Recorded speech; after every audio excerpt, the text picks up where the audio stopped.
He was chosen for greatness, yet paralyzed by doubt. Gideon, called a mighty warrior by God himself, was found hiding in a winepress, trembling with fear. How does a man destined to save Israel still wrestle with crippling insecurity? How does someone anointed with the Spirit of God still beg for signs, still question if the promise is true? How can fear and faith live in the same heart? Gideon's story proves that courage is not found in strength, but in the God who meets us in our weakness. Gideon's story is not one of flawless faith, but of fragile obedience. It proves that faith is not the absence of fear, it is the courage to act in the presence of it.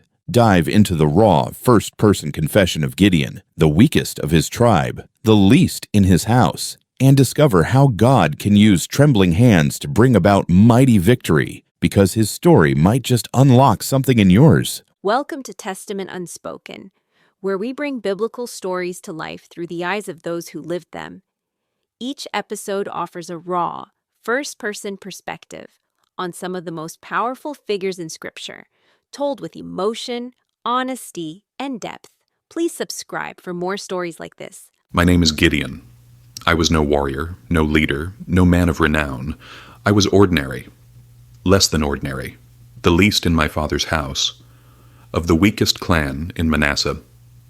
And I was afraid, terrified of the enemies that swarmed our land. I was threshing wheat, not in the open air, but in a winepress hiding from the Midianites. That is where he found me. That is where he called me mighty. Some called me a mighty warrior, but the truth? I was hiding when God found me. I was threshing wheat in a winepress, hiding from Midianite raiders who devoured our land. I want to confess to you, I was not fearless. I was not strong. I was weak, doubting, trembling. Yet the Lord clothed me with his Spirit, and he did what no man could. When the angel of the Lord appeared to Gideon, he said, "The Lord is with you, O mighty man of valor." Judges 6:12. For 7 years the Midianites devoured us. Every harvest they came. Their camels were like locusts, their warriors without number. We would plant. They would steal. We would build. They would burn. We fled to caves, hiding like animals in our own land. Our children cried with hunger. Our elders wept in shame. The land God promised flowed with milk and honey. Yet for us it was dust and fear. We cried out to God, and he answered, not with an army, not with a king, but with one trembling man, me. The power of Midian was so oppressive, the Israelites prepared shelters for themselves in mountain clefts, caves, and strongholds. Judges 6:2. Whenever the Israelites planted their crops, the Midianites, Amalekites, and other eastern peoples invaded the country. They camped on the land and ruined the crops. It was impossible to count them or their camels. They invaded the land to ravage it. Judges 6:3-5. I will never forget that moment.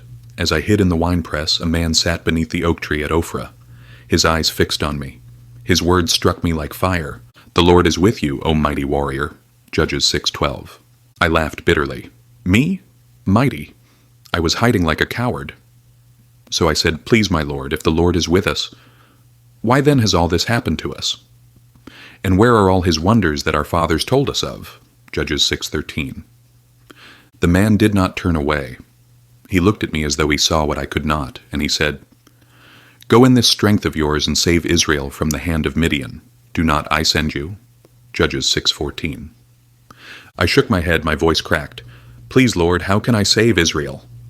Behold, my clan is the weakest in Manasseh, and I am the least in my father's house." Judges 6:15. And then came the words that silenced every excuse, every fear, "But I will be with you." Judges 6:16. That day I learned, God does not see us as we are. He sees us as he will make us. And he said, "But I will be with you, and you shall strike the Midianites as one man." Judges 6:15-16. That was the moment I learned, victory is not about the man, but the God who sends him. That same night the Lord spoke again. His words pierced deeper than a sword. "Tear down your father's altar to Baal and cut down the Asherah pole beside it. Build a proper altar to the Lord your God on top of this height." Judges 6:25-26. My heart sank. This was not the enemy's altar. It was my father's. It stood in the center of our town, the pride of our people. To touch it was to invite their wrath. and perhaps even my death. I hesitated. Fear gripped me more tightly than Midian's armies ever could. But obedience is never born of comfort. It is born of faith. So I took 10 servants. We went at night, when the town slept, when torches had burned low and silence covered the land. With trembling hands we tore it down. The towering stone of Baal shattered. The wooden pole of Asherah splintered into pieces. Upon that height we built a new altar, not to false gods, but to the Lord, and on it we offered a bull as sacrifice and called it, "The Lord is Peace." When morning came, the town awoke to smoke. Their idols lay in ruin. Their worship toppled, their pride in ashes. The voices rose in fury, "Who has done this thing?" And when word spread, Gideon, son of Joash, they came to my father's house and demanded my life. "Bring out your son that he may die." Judges 6:30. I stood ready to fall that day. But then my father, the very man whose altar I had destroyed, spoke. "If Baal is a god, let him contend for himself, because his altar has been broken down." Judges 6:31. They fell silent. I did not die. Instead they gave me a new name, Jerubbaal. Let Baal contend with him. That night I learned, when you obey God, even in fear, he defends you. The idols of men cannot stand against the living God. That day I learned, obedience to God is worth more than the approval of men. Still, doubt clung to me. The Spirit of the Lord clothed me, and I blew the trumpet, summoning Israel. Yet I begged for a sign. I laid a fleece of wool on the threshing floor. If there is dew only on the fleece, and all the ground is dry, then I shall know that you will save Israel by my hand. In the morning the fleece was drenched, the ground dry. Still I asked again, let the fleece be dry, and the ground wet. And so it was. Judges 6:36-40. I was weak, but patient was the God who bore with me. He met my trembling with mercy. 32,000 men gathered to me, a host ready for war. Yet the Lord said, "The people with you are too many for me to give the Midianites into their hand, lest Israel boast over me, saying, 'My own hand has saved me.'" Judges 7:2. So I sent home the fearful. 22,000 left. 10,000 remained. Again he said, "The people are still too many." He tested them at the water. Those who lapped with their hands, 300 in all, he kept. 300 against an army without number. The Lord had stripped me of strength until only faith remained. That night the Lord sent me down to the camp of Midian. I crept among their tents and heard a man tell a dream. Behold, I dreamed a cake of barley bread tumbled into the camp of Midian, and it struck the tent so that it fell. His comrade replied, "This is no other than the sword of Gideon. God has given Midian into his hand." Judges 7:13-14. I bowed and worshipped. My heart, once trembling, now burned with courage. For the enemy himself confessed what God had already declared. We marched into battle without swords, no shields, no spears. Only torches hidden in pitchers and trumpets in our hands. Who goes to war with jars and firelight? Yet that was the command, and so we obeyed. He divided the 300 men into 3 companies and put trumpets into the hands of all of them, and empty jars, with torches inside the jars.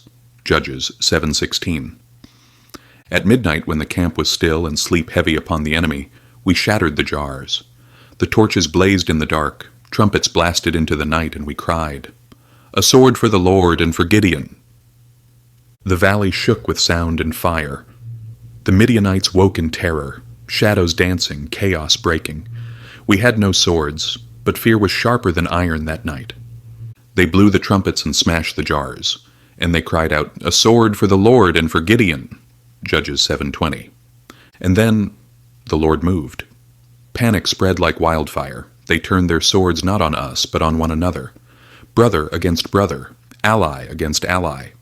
Their army, countless as the sand, crumbled before 300 trembling men. It was not strategy, it was not strength, it was the hand of the Lord. The Lord set every man's sword against his comrade and against all the army.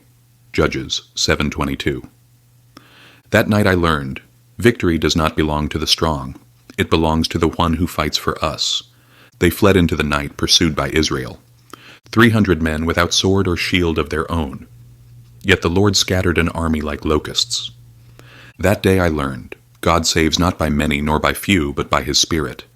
We pursued the kings of Midian, Zebah and Zalmunna, until they fell. Israel was free. The people cried, "Rule over us, you and your son and your grandson also, for you have saved us from Midian." Judges 8:22. But I said, "I will not rule over you, and my son will not rule over you. The Lord will rule over you." Judges 8:23. I refused the throne, but I took the gold they offered. I made an ephod, and it became a snare. Israel whored after it, and my house bore the weight of my folly. Judges 8:27. Even after victory, I was still a man who stumbled. My name is Gideon. I was no king, no general, no man of great renown. I was an ordinary man, weak, doubting, threshing wheat in secret. Yet the Lord called me, and by his Spirit he used my trembling faith to break the yoke of Midian. But God called me mighty before I was strong, and faithful before I believed. For 40 years the land had rest, not because of my strength, but because of his hand. So Midian was subdued before the people of Israel, and they raised their heads no more. And the land had rest 40 years in the days of Gideon. Judges 8:28. If my life proves anything, it is this: God does not call the strongest or the boldest or the flawless. He calls the weak. He calls the least. He calls those who tremble but still obey. But God chose what is foolish in the world to shame the wise. God chose what is weak in the world to shame the strong. 1 Corinthians 1:27. I was the least in my father's house, the weakest in my clan. But the Lord clothed me with his Spirit, and his power was made perfect in my weakness. Faith is not the absence of fear. Faith is the courage to move when fear still grips you. He used my weakness to shame the strong. He took 300 men and shattered armies. I confess to you, I doubted, I feared, I failed. But the God who called me never failed. The Lord is my strength and my shield. My heart trusts in him, and he helps me. Psalm 28:7. And now I ask you, what battle do you face? What fear holds you in the shadows? What Midianite army stands before you, countless and overwhelming? You may feel too small, too weak, too broken, but hear this: the Lord is with you, O mighty warrior. Take your torch, raise your trumpet, shatter your jar, step into the fight. Not in your strength, but in his. Because the God who used 300 trembling men can use you. And your obedience may unlock freedom not just for you, but for generations to come. If you found meaning in these stories, don't forget to share them with others and subscribe to the channel. Your support is highly appreciated. Thank you. Hit the notification button